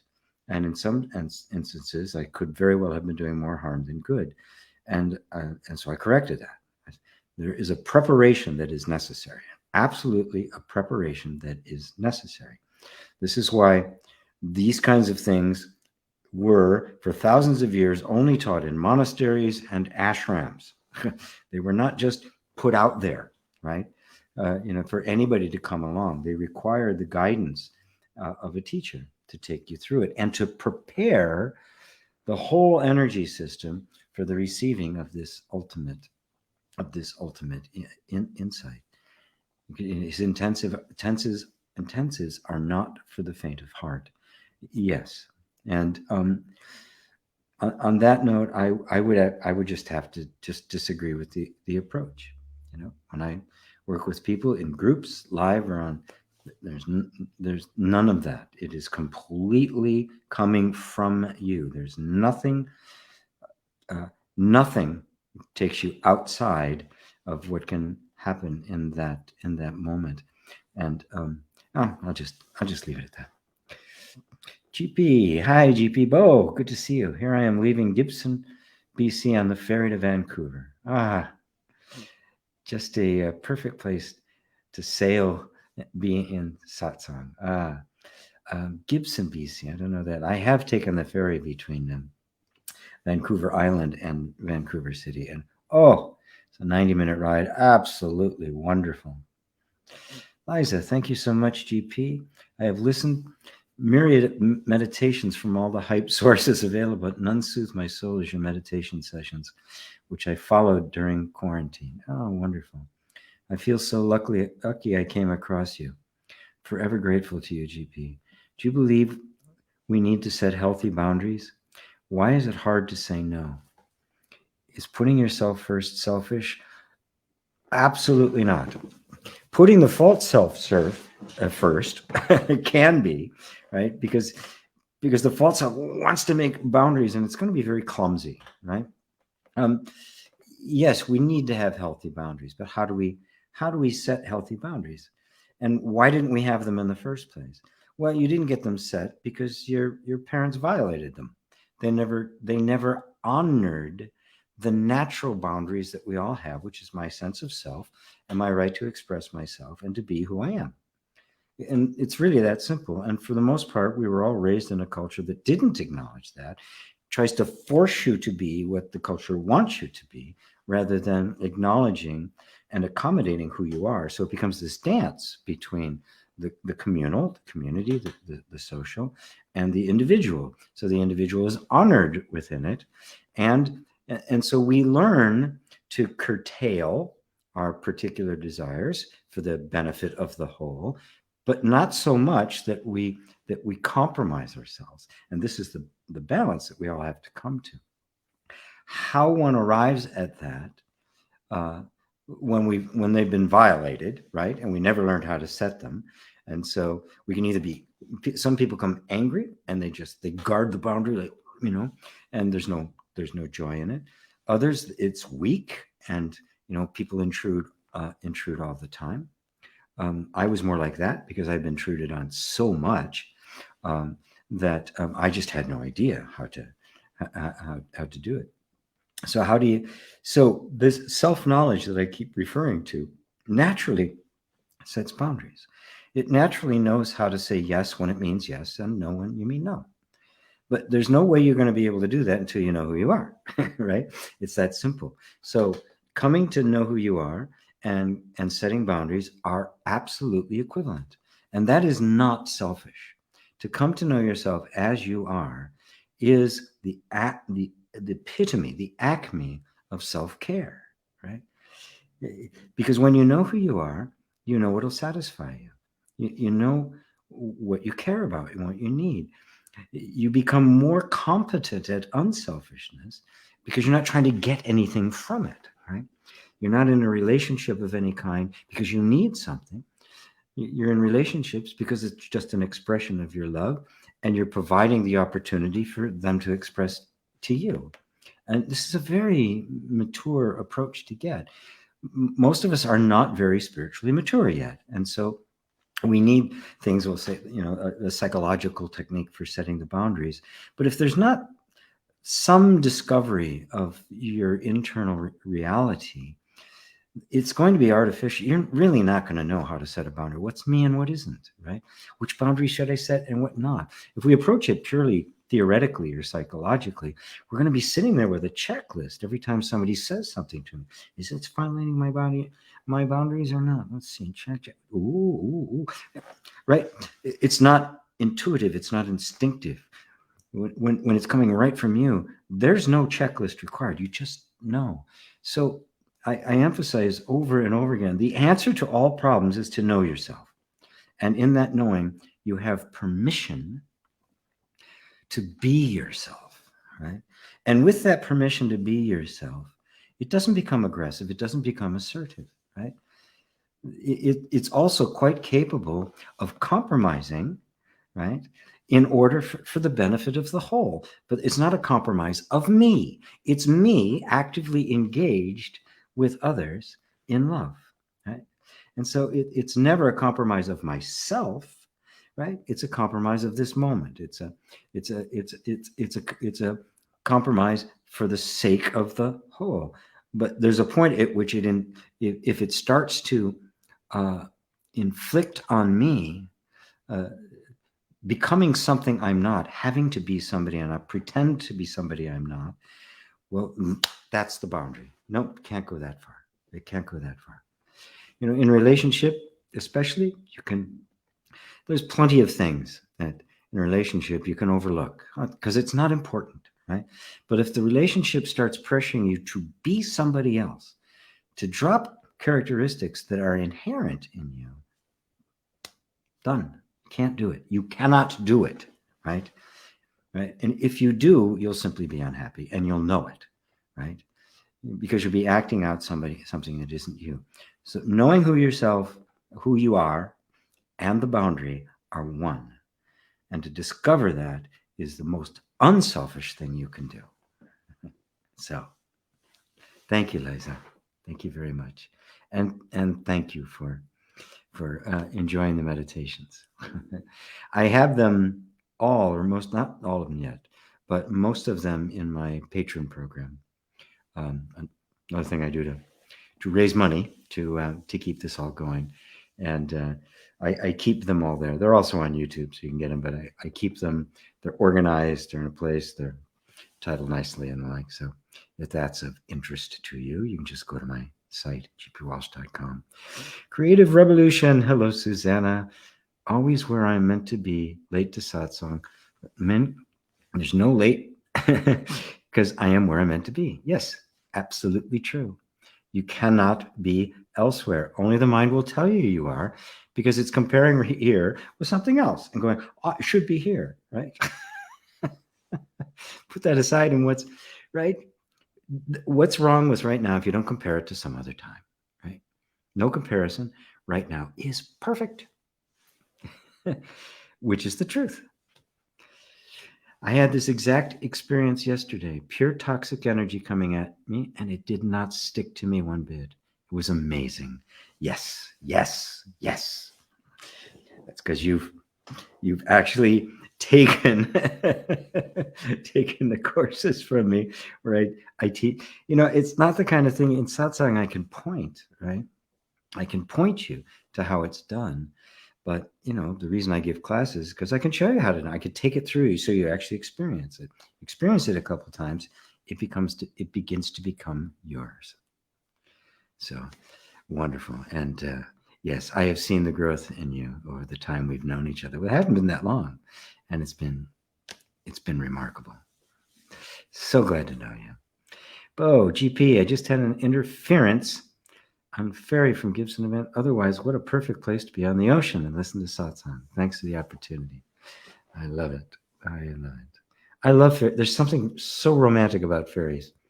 I'll sit up on my roof on my building, which overlooks Elliott Bay, and I'll just watch the ferries going back and forth. It's just like, I don't know what it is about them. I mean, they're just doom, doom, doom. They're just going back and forth and back and forth. But there's just something so real and romantic about it. Can I say? I'm hopeless. I am hopeless. Nazarene, is emptiness absence of self? Emptiness, oh God, what a big word. Oh, what a big word. Wow. I appreciate your answer. Oh, sorry, with toxic people situation. Really love your work. Oh, you're welcome, Peter. Is emptiness absence of self? Emptiness, in its true meaning, is the self. They are one and the same. Right? If we look at it from one perspective, it's emptiness, which means it is free of all attributes. It's transcendent. It's beyond all categorizations, right? You cannot say it is this or that, right? And so in Buddhism, they would use the expression emptiness. The Sanskrit word is shunyata, right? Which means a pregnant emptiness, which even gives it more depth. You can just feel in that the potential for everything, right? And yet it itself is just completely unknowable. That is the self. Now, in Buddhism, Buddha preferred to speak of no self. Because for most people, when they think of self, like even in your question, is emptiness the absence of self? You're referring to a personal sense of self, right? This person, the idea about I have of who I am, right? And because that's prevalent, right? Buddha would then say, to teach people, there was no self. And what he meant by that was nothing has inherent existence, right? It is all a manifestation of that which is, instead of using the self, he referred to emptiness, pure emptiness that was beyond. And in fact, it was beyond even the idea of emptiness and fullness. Even the idea of emptiness was too much of a limitation, right? And so you can go either way. In the Advaita Vedanta tradition, it's referred to as the self, the transcendent self, the transcendent I, the self-aware being. In Buddhism, it's the no self or emptiness, the pregnant emptiness, the potential for all things, but the pure awareness or Buddha nature, right? But it's not the emptiness of nothing, because there'd be no consciousness at all. Nothing would exist. What it means is that consciousness alone is. It has no form. It has no location. It is because it is beyond space and time, which are dimensions of their categorizations of concept of thought, and it is beyond all categorizations. So you could say emptiness is absent of all self, all sense of anything having inherent existence. And in Buddhism, they refer to that as there is no self in persons, there is no self in objects or things, and there is no self in teachings, including Buddhism, including Advaita Vedanta. Right? Everything is empty of a self. The utter reality is pure emptiness. It is transcendent. Gate, gate, pada gate, pada sangate, bodhisvaha. Gone, gone, gone beyond, gone completely and totally beyond. It cannot be conceived. Right? And yet, it is what you are. It is that simple sense of your own existence, which cannot be thwarted. And so emptiness is form, form is emptiness, non-duality, duality, emptiness, fullness. They all just kind of merge into this transcendent that one can call the self, one can call it emptiness, and then you go even beyond those words. What's best for me, the best name? Me. Make it personal. It's me. I am that. Right?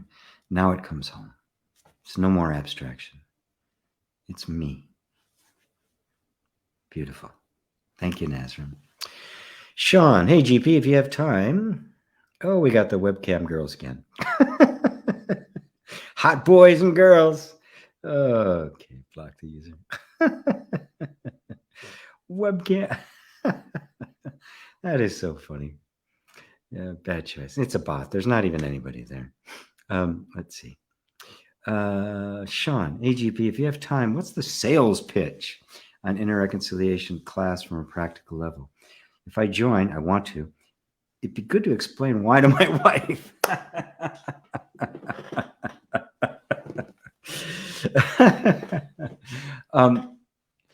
Inner reconciliation is, you've heard my motto: end suffering, be happy, right? It's that simple. What is the cause of suffering? All suffering. It is a misunderstanding of our own nature, and thus an inner conflict, an inner fight going on within ourselves that makes us resistant to what is. We get in this state where things should be different. I should feel differently. My life should be going differently. Everything, right? And that's suffering. My disagreement with reality is suffering, right? This is what I'm about. I'm not about teaching a technique. I'm about ending suffering, right? And to end suffering, you need to know its cause. And its cause is seeing yourself other than what you actually are. Now, my experience of this, my own personal experience, and my experience of working with God knows how many others, is that to just think, okay, I am the self, I am emptiness, I'm pure being, is completely impotent against all of the conditioning and assumptions, all the stuff, the momentum of life that has built up. Right? Even Nisargadatta, a fully enlightened master, he said, the only obstacle I have is 81 years of accumulated experience. Right? So conditioning is nothing to just go to try to just kind of explain away. Oh, it's not real. There's no self. Nothing ever happened. Right? That is incompetent, and it won't work. Because of that, because I thought it did for a long time, right, and struggled with it, right. I finally found what the key was, and that key I put out in this program I call Inner Reconciliation, right? As long as we're at war with ourselves, we're trying to fix ourselves, change ourselves, right? In other words, that fundamental idea, something's wrong, there's something wrong with right now, and I've got to change it, is much more personal and intense because there's something wrong with me, and I've got to change it.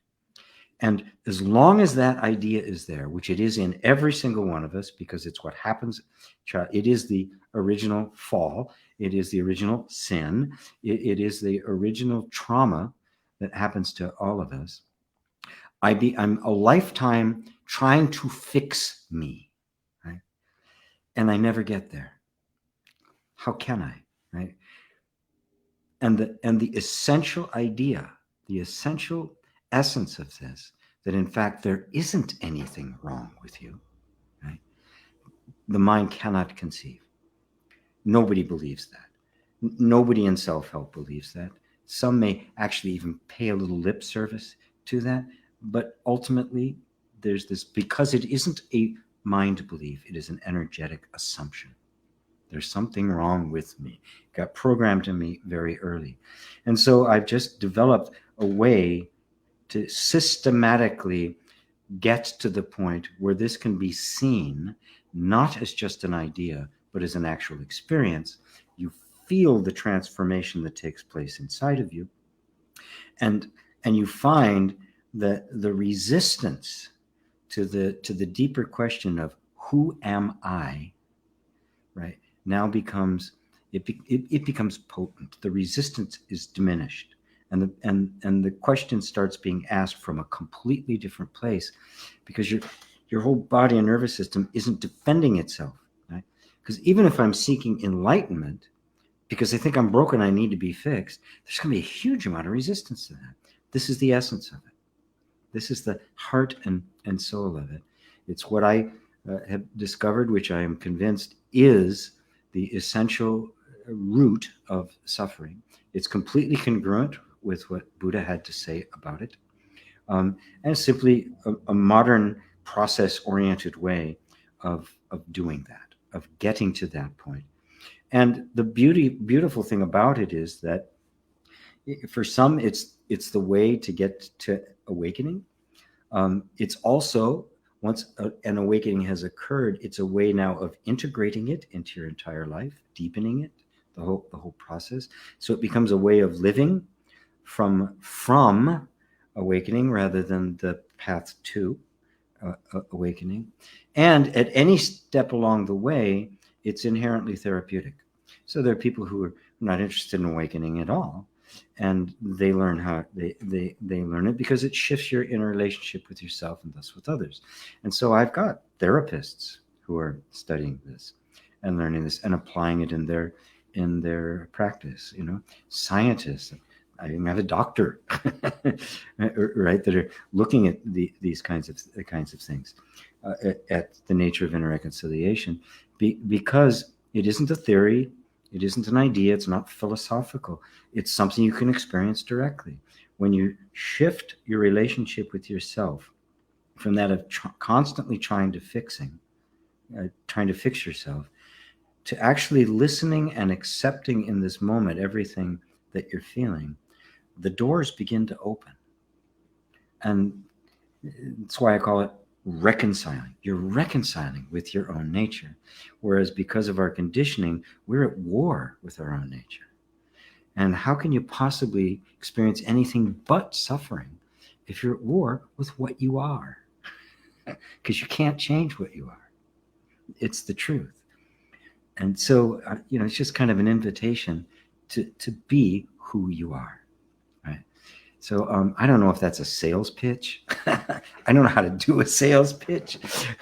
All I can do is explain what it means to me, how utterly overwhelmed I am that, this came to me and I could lay it, and I had the kind of experience that I could lay it out as a process. So thank you for giving me the opportunity for the infomercial. Let me put it back up there again for anybody who's interested in signing up for this. And I have home study courses, right, that are not as expensive as this. I've got free stuff on it, meditations and the like, all have this approach of inner reconciliation at the root. And at the root of inner reconciliation is non-duality. It's what I teach here in Satsang. So I've got different levels for different folks. This is a very concentrated experiential event. There'll be very little teaching in terms of theoretical, because that's already covered in the home study courses, and you get that when you sign up.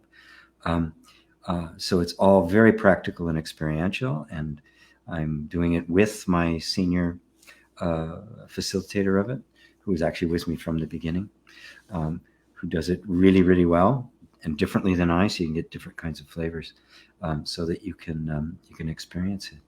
And your wife can join too. Two of you can do it together, and I won't charge you double. Wonderful. David and Elaine, without seemingly having any questions, it's interesting to realize how relevant other questions and your answers are.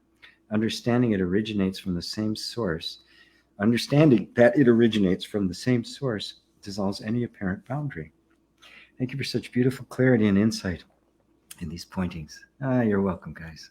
David and Elaine, wonderful. I do hope to see you soon. Understanding originates from the same source. Yes, it does. Yeah. That's the merging. It's not questions and answers disappear. You just realize they have at their same root, and it really is the self revealing the self to the self, which is the joy of the self. The self knowing itself is, whoa, cool. Rejoicing in its own infinite, ever unfolding nature, right? So it lives in this state of constant bliss and constant, and it's you. The right name is you. Sam Johnson. Oh, wow. Oh, thank you, Sam. Welcome. Welcome. Oops. Jumped ahead again. Where was Sam? He was the last guy. So, there's Patricia. Brings to mind John 1:1. No? Whoops. Sorry, don't know my Bible that well anymore. You'll have to. In the beginning is the Word, and the Word was with God, and the Word was God. Is that it? Ava says, thank you, G, for your amazing great. Yeah, you're so welcome, Ava. So welcome. From the, I can never remember, Ashtakavra Gita. I can never say that one. I got the abadut down. I got the reboot down. I got some of them down. I just cannot say that word. Yes, very good. Thank you, Sifu. Sifu says, Penny. There's only listening, no listener. Sean, come join us. Nazarene, thank you. You're welcome. Yes, in the beginning was the Word, and the Word was with God, and the Word was God. I mean, that's the non-duality in a nutshell. And it seems as though John got that, and he seemed to be the only one that does. And his gospel is the last one written, and of course, it wasn't written by him. None of them were. They're all many, many years later set down, and they all came in order. His is the most different. Yeah, he doesn't start with the virgin birth and any of that history of that stuff. He starts with that because he seemed to see Christ as the manifestation of truth. So, all right, everyone. Thank you very much for being here. Hopefully, some of you will join me in the upcoming class. In the meantime, love you all, love you all, love you all. Namaste.